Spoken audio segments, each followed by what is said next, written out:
ಸಾಯಿರಾಮ್. 6ನೇ ಅಧ್ಯಾಯ. ಸದ್ಗುರು ಸಾಯಿಯವರ ಮಹಾತ್ಮೆ, ಶ್ರೀರಾಮನವಮಿ ಸಮಾರಂಭ ಮತ್ತು ಮಸೀದಿ ಜೀರ್ಣೋದ್ಧಾರ.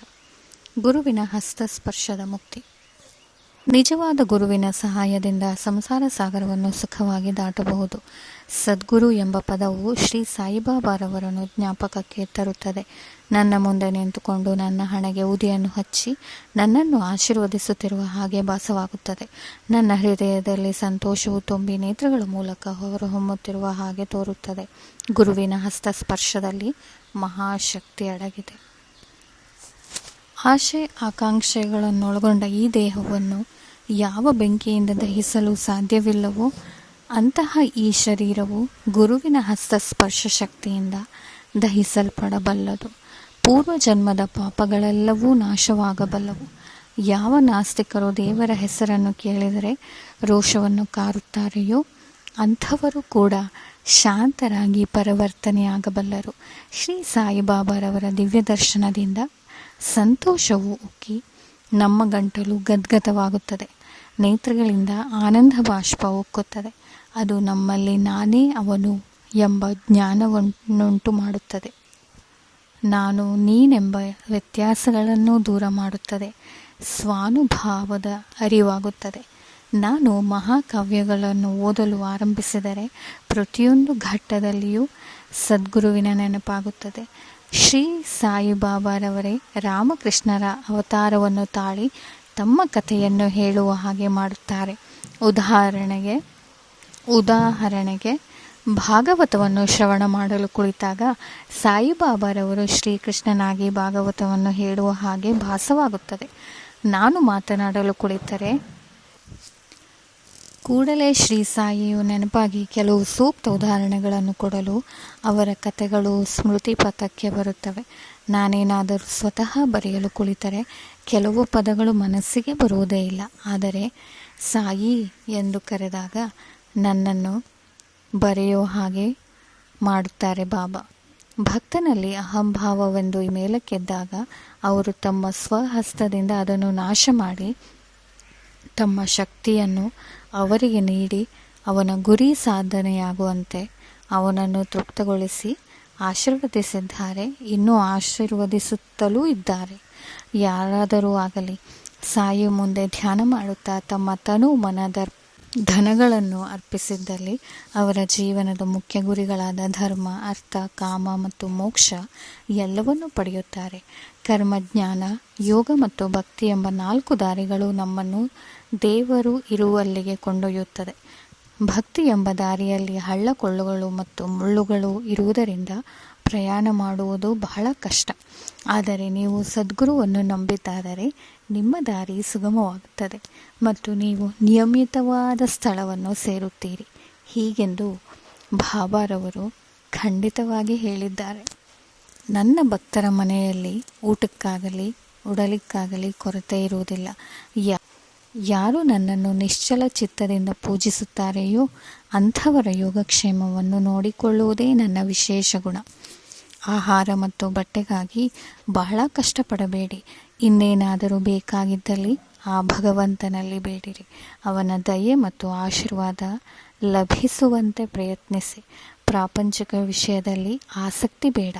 ಪರಮಾತ್ಮನನ್ನು ಮನಸ್ಸಿನಲ್ಲಿ ಮೂಡಿಸಿಕೊಳ್ಳಿರಿ. ಪಂಚೇಂದ್ರಿಯಗಳೆಲ್ಲವನ್ನು ಒಂದುಗೂಡಿಸಿ ತ್ರಿಕರಣ ಶುದ್ಧಿಯಿಂದ ಆ ಪರಮಾತ್ಮನನ್ನು ಪೂಜಿಸಿರಿ. ಯಾವಾಗಲೂ ನಿಶ್ಚಲ ಚಿತ್ತದಿಂದ ನನ್ನನ್ನೇ ಸ್ಮರಿಸಿರಿ. ಸಂಸಾರ ತಾಪತ್ರಯಗಳ ಕಡೆಗೆ ಗಮನ ಕೊಡದಿರಿ. ಆಗ ಶಾಂತಿ ಉಂಟಾಗುತ್ತದೆ. ಮನಸ್ಸು ಚಂಚಲತೆಯಲ್ಲಿದ್ದರೆ ಶಾಂತಿ ಉಂಟಾಗುವುದಿಲ್ಲ. ಇದನ್ನು ಹೇಳಿ ಗ್ರಂಥಕರ್ತರು ಶಿರಡಿಯಲ್ಲಿಯ ಶ್ರೀರಾಮನವಮಿ ಸಮಾರಂಭವನ್ನು ವಿವರಿಸಿದ್ದಾರೆ. ಈ ಸುಂದರ ಶ್ರೀರಾಮನವಮಿ ಉತ್ಸವದ ಪೂರ್ಣ ವಿವರ ಸಾಯಿಲೀಲಾ ಪುಸ್ತಕದ 1925ನೇ ವರ್ಷದ ಸಂಚಿಕೆಯಲ್ಲಿ ಪ್ರಕಟಿಸಲ್ಪಟ್ಟಿದೆ. ಅದರ ಸಾರಾಂಶವನ್ನು ಇಲ್ಲಿ ಕೊಡಲು ಪ್ರಯತ್ನಿಸಿದ್ದೇನೆ. ಮೂಲ: ಕೋಪರ್ಗಾಂವದ ಸರ್ಕಲ್ ಇನ್ಸ್ಪೆಕ್ಟರ್ ಗೋಪಾಲರಾವ ಗುಂಡ ಅವರು ಶ್ರೀ ಸಾಯಿಬಾಬಾರವರ ಪರಮ ಭಕ್ತರಾಗಿದ್ದರು. 3 ಮಡದಿಯರಿದ್ದರೂ ಸಹ ಸಂತತಿ ಉಂಟಾಗಿರಲಿಲ್ಲ. ಸಾಯಿಬಾಬಾರವರ ಆಶೀರ್ವಾದದ ಫಲದಿಂದ ಅವರಿಗೆ ಪುತ್ರ ಜನನವಾಯಿತು. ಆ ಸಂತೋಷಕ್ಕಾಗಿ ಶಿರಡಿಯಲ್ಲಿ ಒಂದು ಜಾತ್ರೆ ಅಥವಾ ಉರಸ್ ನಡೆಸಬೇಕೆಂದು ತೀರ್ಮಾನ ಮಾಡಿ ಸಾಯಿ ಬಾಬಾರವರ ಭಕ್ತ ಮಂಡಳಿಯ ಮುಂದೆ ವಿಷಯವನ್ನಿಟ್ಟರು. ಮಂಡಳಿ ಸಮ್ಮತಿಸಿತು. ನಂತರ ಸಾಯಿ ಬಾಬಾರವರ ಅಪ್ಪಣೆ ಆಶೀರ್ವಾದವನ್ನು ಪಡೆದು ಜಿಲ್ಲಾಧಿಕಾರಿಗಳಿಗೆ ಅರ್ಜಿ ಸಲ್ಲಿಸಿದರು. ಆ ಗ್ರಾಮದ ಪಟೇಲನು ಅದಕ್ಕೊಪ್ಪದೆ ವಿರುದ್ಧವಾಗಿ ಬರೆದು ಜಿಲ್ಲಾಧಿಕಾರಿಯು ಒಪ್ಪಿಗೆ ಕೊಡದ ಹಾಗೆ ಮಾಡಿದನು. ಬಾಬಾರವರ ಆಶೀರ್ವಾದ ಫಲದಿಂದ ಮತ್ತೊಮ್ಮೆ ಪ್ರಯತ್ನಿಸಿ ಈ ವಿಚಾರದಲ್ಲಿ ಜಯಶೀಲರಾದರು. ಬಾಬಾರವರಲ್ಲಿ ನಾವು ಸಂಪೂರ್ಣವಾಗಿ ನಂಬಿಕೆ ಮತ್ತು ಶ್ರದ್ಧೆಯನ್ನು ಇಟ್ಟರೆ ಅಸಾಧ್ಯವಾದ ಕೆಲಸವೂ ಕೂಡ ಸಾಧ್ಯವಾಗುತ್ತದೆ. ಇದು ಇಂದಿಗೂ ನಡೆಯುತ್ತಲೂ ಇರುತ್ತದೆ. ಶಿರಡಿಯಲ್ಲಿ ನೀರಿನ ಅಭಾವವಿತ್ತು. ಅಲ್ಲಿ 2 ಬಾವಿಗಳು ಮಾತ್ರ ಇದ್ದವು. ಒಂದರ ನೀರನ್ನು ಉಪಯೋಗಿಸುವ ಹಾಗಿರಲಿಲ್ಲ, ಇನ್ನೊಂದರ ನೀರೂ ಸಹ ಅಷ್ಟು ಶುದ್ಧವಾಗಿರಲಿಲ್ಲ. ಬಾಬಾರವರು ಕೆಲವು ಪುಷ್ಪಗಳನ್ನು ಅದರೊಳಗೆ ಹಾಕಿ ಅದರ ಉದಕವು ಶುದ್ಧವಾಯಿತು. ಆದರೂ ನೀರು ಸಾಕಾಗಲಿಲ್ಲ. ಆದ್ದರಿಂದ ತಾತ್ಯಾ ಪಾಟೀಲರು ಬೇರೆ ಕಡೆಯಿಂದ ನೀರನ್ನು ತರುವ ವ್ಯವಸ್ಥೆ ಮಾಡಿದರು. ತಾತ್ಕಾಲಿಕ ಅಂಗಡಿಗಳನ್ನು ನಿರ್ಮಿಸಿದರು. ಗೋಪಾಲರಾವ ಗುಂಡ ಅವರ ಸ್ನೇಹಿತರೂ ಸಹ ಸಂತತಿ ಇಲ್ಲದೆ ಕೊರಗುತ್ತಿದ್ದರು. ಅವರೂ ಸಹ ಬಾಬಾರವರಿಂದ ಆಶೀರ್ವದಿಸಲ್ಪಟ್ಟರು. ಆದ್ದರಿಂದ ಗೋಪಾಲರಾವ ಅವರು ಜಾತ್ರೆಯ ಮೆರವಣಿಗೆಗೆ ಒಂದು ಧ್ವಜ ತಯಾರು ಮಾಡಿಕೊಡುವಂತೆ ಪ್ರಾರ್ಥಿಸಿದರು. ಇನ್ನೊಂದು ಧ್ವಜ ಕೊಡಲು ನಾನಾ ಸಾಹೇಬ ಚಾಂದೋರ್ಕರ ಅವರಿಗೆ ಹೇಳಿದರು. ಈ 2 ಧ್ವಜಗಳನ್ನು ಮೆರವಣಿಗೆ ಮುಗಿದ ನಂತರ ಮಸೀದಿಯ 2 ಮೂಲೆಗಳಲ್ಲಿ ನೆಟ್ಟರು. ಇದು ಈಗಲೂ ನಡೆಯುತ್ತಿದೆ. ಚಂದನದ ಮೆರವಣಿಗೆ. ಈ ಜಾತ್ರೆಯಲ್ಲಿ ಇನ್ನೊಂದು ಮೆರವಣಿಗೆ ಆರಂಭವಾಯಿತು. ಚಂದನದ ಮೆರವಣಿಗೆ ನಡೆಸಬೇಕೆಂಬುದನ್ನು ಶ್ರೀ ಅಮೀರ ಸರ್ಕಾರ ದಲಾಲ ಎಂಬುವರು ಹೇಳಿದರು. ಮುಸ್ಲಿಂ ಸಾಧುಗಳ ಗೌರವಕ್ಕಾಗಿ ಈ ತರಹದ ಮೆರವಣಿಗೆ ಮಾಡುವುದು ಅವರ ಸಂಪ್ರದಾಯ. ಗಂಧದ ಪುಡಿಯನ್ನು ತಟ್ಟೆಯಲ್ಲಿರುವ ಅಗ್ನಿಗೆ ಹಾಕಿ ಆ ಧೂಪವನ್ನು ವಾದ್ಯ ಮೊದಲಾದವುಗಳ ಸಹಿತ ಮೆರವಣಿಗೆ ಮಾಡಿ ನಂತರ ಆ ಧೂಪವನ್ನು ಭಕ್ತಕೋಟೆಗೆ ಆಶೀರ್ವದಿಸುವುದೇ ಅವರ ತತ್ವ. ಈ ಕೆಲಸವು ಮೊದಲು 3 ವರ್ಷ ಶ್ರೀ ಅಮೀರ ಸರ್ಕಾರ ಅವರಿಂದ ಸಾಂಗವಾಗಿ ನೆರವೇರಿಸಲ್ಪಟ್ಟಿತು. ನಂತರ ಅವರ ಪತ್ನಿ ಅದನ್ನು ಮುಂದುವರೆಸಿದರು. ಈ ರೀತಿ ಹಿಂದೂಗಳಿಂದ ಧ್ವಜದ ಮೆರವಣಿಗೆ, ಮುಸಲ್ಮಾನರಿಂದ ಗಂಧದ ಮೆರವಣಿಗೆ ಜೊತೆಯಲ್ಲಿಯೇ ಯಾವುದೊಂದು ಆತಂಕವಿಲ್ಲದೆ ನಡೆಯಿತು. ಈಗಲೂ ನಡೆಯುತ್ತಿವೆ. ಶ್ರೀ ಬಾಬಾರವರ ಭಕ್ತರಿಗೆ ಅದೊಂದು ಮಹಾದಿನ. ಸರ್ವರೂ ಮೆರವಣಿಗೆಯಲ್ಲಿ ಭಾಗವಹಿಸಿ ಮೆರವಣಿಗೆ ಸಾಂಗವಾಗಿ ನೆರವೇರಿತು. ಹೊರಗಿನ ವ್ಯವಸ್ಥೆಯನ್ನು ತಾತ್ಯಾ ಕೋತೆ ಪಾಟೀಲ ಮತ್ತು ಒಳಗಿನ ವ್ಯವಸ್ಥೆ ಶ್ರೀಮತಿ ರಾಧಾಕೃಷ್ಣಮಾಯಿ ಇಬ್ಬರೂ ಬಹಳ ಚೆನ್ನಾಗಿ ನೋಡಿಕೊಂಡರು. ಈ ವ್ಯವಸ್ಥೆ ಮಾಡುವಾಗ ರಾಧಾಕೃಷ್ಣಮಾಯಿಯ ಮನೆ ಜನಕೋಟೆಯಿಂದ ತುಂಬಿರುತ್ತಿತ್ತು. ಅವಳ ಇನ್ನೊಂದು ಉತ್ತಮ ಕೆಲಸವೆಂದರೆ ಮಸೀದಿಯನ್ನು ಚೆನ್ನಾಗಿ ತೊಳೆದು ಬಹಳ ಶುಚಿಯಾಗಿಟ್ಟುವುದು. ಬಡವರಿಗೆ ಅನ್ನದಾನ ಮಾಡುವುದೆಂದರೆ ಬಾಬಾ ಅವರಿಗೆ ಪಂಚಪ್ರಾಣ. ಈ ಅಡಿಗೆಯ ಕೆಲಸವನ್ನೂ ಸಹ ಶ್ರೀಮತಿ ರಾಧಾಕೃಷ್ಣಮಾಯಿಯೇ ನೋಡಿಕೊಳ್ಳುತ್ತಿದ್ದಳು. ಇದರಲ್ಲಿ ಅನೇಕ ಧನಿಕರಾದ ಭಕ್ತರೂ ಸಹ ಭಾಗವಹಿಸುತ್ತಿದ್ದರು. ತದನಂತರ ಉರುಸ್ ಶ್ರೀರಾಮನವಮಿಯಾಗಿ ಪರಿವರ್ತನೆಯಾಯಿತು. ಈ ಸಂಭ್ರಮವು ಸುಮಾರು 1912 ತನಕ ನಡೆಯಿತು. ನಂತರ ಸ್ವಲ್ಪ ಬದಲಾವಣೆ ಹೊಂದಿತು. ಶ್ರೀ ಲಕ್ಷ್ಮಣರಾವ ಕಾಕಾ ಮಹಾಜನೆ ಅವರು ಪೂಜಾ ಸಾಮಗ್ರಿಗಳೊಡನೆ ಮಸೀದಿಗೆ ಹೋಗುತ್ತಿರುವುದನ್ನು ನೋಡಿದ ಭೀಷ್ಮರವರಿಗೆ ಇಲ್ಲಿ ಶ್ರೀರಾಮನವಮಿ ದಿನವೇ ಉರಸ್ ಜಾತ್ರೆ ನಡೆಯುವುದನ್ನು ಗಮನಿಸಿದರೆ ಇದು ದೈವ ಸಂಕಲ್ಪವೆಂದೇ ತೋರುತ್ತದೆ. ಹಿಂದೂಗಳಿಗೆ ಶ್ರೀರಾಮನವಮಿ ಬಹು ಪೂಜ್ಯವಾದ ಮತ್ತು ಶ್ರೇಷ್ಠವಾದ ದಿನ. ಆದ್ದರಿಂದ ನಾವು ಇಲ್ಲಿ ಶ್ರೀರಾಮನ ಹುಟ್ಟಿದ ಹಬ್ಬವನ್ನು ಏಕೆ ಆಚರಿಸಬಾರದು ಎಂಬ ಭಾವನೆ ಹೊಳೆಯಿತು. ಕಾಕಾ ಮಹಾಜನಿಯವರಿಗೆ ಅದನ್ನು ತಿಳಿಸಿದರು. ಅವರಿಗೂ ಒಪ್ಪಿಗೆಯಾಯಿತು. ಬಾಬಾರವರ ಆಜ್ಞೆ ಪಡೆಯಲು ಏರ್ಪಾಡಾಯಿತು. ಆದರೆ ಆ ದಿನ ದೇವರ ಕೀರ್ತನೆಯನ್ನು ಹಾಡುವ ಹರಿದಾಸರದೇ ಒಂದು ದೊಡ್ಡ ಸಮಸ್ಯೆಯಾಗಿತ್ತು. ಆಗ ಭೀಷ್ಮರವರೇ ತಾವು ಬರೆದಿರುವ ರಾಮಾಖ್ಯಾನವನ್ನು ಕೀರ್ತನೆ ಮಾಡುವುದಾಗಿ ಮುಂದೆ ಬಂದರು.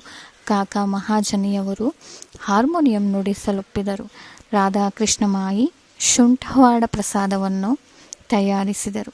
ಈ ಅನುಕೂಲತೆಗಳನ್ನೆಲ್ಲ ಸಿದ್ಧಪಡಿಸಿಕೊಂಡು ಬಾಬಾರವರ ಅನುಜ್ಞೆ ಪಡೆಯಲು ಮಸೀದಿಗೆ ಹೊರಟರು. ಸರ್ವಜ್ಞರಾದ ಬಾಬಾರವರು ನಿಮ್ಮ ಛತ್ರದಲ್ಲಿ ಏನು ನಡೆಯಿತು ಎಂದು ಕಾಕಾ ಮಹಾಜನಿಯವರನ್ನು ಕೇಳಿದರು. ಕಾಕಾ ಮಹಾಜನಿ ಉತ್ತರ ಕೊಡಲಾಗದೆ ಮೂಕರಂತೆ ನಿಂತರು. ನಂತರ ಬಾಬಾರವರು ಭೀಷ್ಮರವರನ್ನು ಪ್ರಶ್ನಿಸಿದರು. ಭೀಷ್ಮರವರು ಎಲ್ಲ ವಿಚಾರವನ್ನು ವಿಷಾದವಾಗಿ ವಿವರಿಸಿ ಒಪ್ಪಿಗೆ ಬೇಡಿದರು. ಆಗ ಬಾಬಾ ಒಪ್ಪಿಗೆ ಕೊಟ್ಟರು. ಸರ್ವರಿಗೂ ಆನಂದಮಯವಾಯಿತು. ಶ್ರೀರಾಮನವಮಿ ಹಬ್ಬಕ್ಕೆ ಬೇಕಾದ ವಸ್ತುಗಳನ್ನು ಅಣಿ ಮಾಡತೊಡಗಿದರು. ಮಸೀದಿಯನ್ನೆಲ್ಲ ಶೃಂಗರಿಸಿದರು. ರಾಧಾಕೃಷ್ಣಮಾಯಿ ತೊಟ್ಟಿಲನ್ನು ಶೃಂಗರಿಸಿ ಬಾಬಾರವರ ಪೀಠದ ಮುಂದೆ ಇಟ್ಟಳು. ಜಯಂತಿಯ ಕಾರ್ಯಕಲಾಪ ಆರಂಭವಾದವು. ಭೀಷ್ಮರವರು ಕೀರ್ತನೆ ಮಾಡಲು ಎದ್ದು ನಿಂತರು. ಮಹಾಜನಿಯವರು ಹಾರ್ಮೋನಿಯಂ ನುಡಿಸಲು ಅನುವಾದರು. ಆಗ ಬಾಬಾರವರು ಮಹಾಜನಿಯವರಿಗೆ ಕರೆ ಕಳುಹಿಸಿದರು. ಆಗ ಮಹಾಜನಿ, ಬಾಬಾ ಈ ಉತ್ಸವ ಮಾಡಲು ಒಪ್ಪುವರೋ ಅಥವಾ ಇಲ್ಲವೋ ಎಂಬ ಸಂದೇಹದಿಂದ ಅವರು ಬಳಿ ಬಂದು ನಿಂತರು. ಆಗ ಬಾಬಾರವರು, ಇದೇನು ಸಂಭ್ರಮ, ಇಲ್ಲೇಕೆ ತೊಟ್ಟಿಲನ್ನು ಕಟ್ಟುತ್ತೀರಿ ಎಂದು ಕೇಳಲು ಭೀಷ್ಮರವರು, ಇಂದು ಶ್ರೀರಾಮನವಮಿ, ಭಗವಾನ್ ಶ್ರೀರಾಮನ ಜನ್ಮದಿನ, ಆದುದರಿಂದಲೇ ಈ ತೊಟ್ಟಿಲು, ಈ ಸಮಾರಂಭ ಎಲ್ಲವೂ ಎಂದು ಉತ್ತರಿಸಿದರು. ಇದನ್ನು ಕೇಳಿದ ಬಾಬಾ ಮಹಾಜನಿಯವರಿಗೆ ಒಂದು ಹಾರ ಹಾಕಿ ಭೀಷ್ಮರವರಿಗೆ ಹಾಕಲು ಮತ್ತೊಂದು ಹಾರ ತರಲು ಹೇಳಿ ಕಳುಹಿಸಿದರು. ನಂತರ ಕೀರ್ತನೆ ಆರಂಭವಾಯಿತು. ಕೀರ್ತನೆ ಮುಗಿದ ನಂತರ ಜಯರಾಮ ಜಯರಾಮ ಎಂಬ ನಾಮಘೋಷವು ನಭೋ ಮಂಡಲವನ್ನು ಮುಟ್ಟಿತು. ಗುಲಾಲ ಎರಚಿದರು. ಆದರೆ ಗುಲಾಲ ಪುಡಿ ಬಾಬಾ ಅವರ ಕಣ್ಣುಗಳಲ್ಲಿ ಬಿದ್ದುದರಿಂದ ಅವರು ಕೋಪೋದ್ರೇಕದಿಂದ ಗರ್ಜಿಸಿದರು. ಎಲ್ಲರೂ ಭಯಭೀತರಾಗಿ ಓಡಲು ಆರಂಭಿಸಿದರು. ಅವರ ಭಕ್ತರಾದ ಕೆಲವರು ಬಾಬಾರವರನ್ನು ಶಾಂತಪಡಿಸಲು ಪ್ರಯತ್ನಿಸಿದರು. ಬಾಬಾರವರ ಕೋಪವು ಅವರ ಆಶೀರ್ವಾದ ರೂಪವಾದುದೆಂದು ಮನಗಂಡಿದ್ದರು ಕೆಲವರು. ಶ್ರೀರಾಮನು ಜನಿಸಿದಾಗ ರಾವಣ ಮತ್ತು ಅವನ ಪರಿವಾರವು ನಾಶವಾಗುವ ಸಂದರ್ಭ ಒದಗಿರುವುದರಿಂದ ಬಾಬಾರವರ ಕೋಪಗೊಂಡಿದ್ದು ಸರಿಯಾದುದೆಂದು ತೋರುತ್ತದೆ. ಸ್ವಲ್ಪ ಹೊತ್ತಿನ ನಂತರ ಬಾಬಾ ಸಮಾಧಾನ ಚಿತ್ತರಾದರು. ನಂತರ ಪೂಜೆಯ ಕೊನೆಯ ಅಂಗವಾಗಿ ಆರತಿಯಾಗಿ ಪ್ರಸಾದ ವಿನಿಯೋಗವಾಯಿತು. ಆಗ ಮಹಾಜನಿಯವರು, ಈಗ ತೊಟ್ಟಿಲನ್ನು ತೆಗೆದುಕೊಂಡು ಹೋಗಲೇ ಬಾಬಾ ಎಂದು ಕೇಳಿದರು.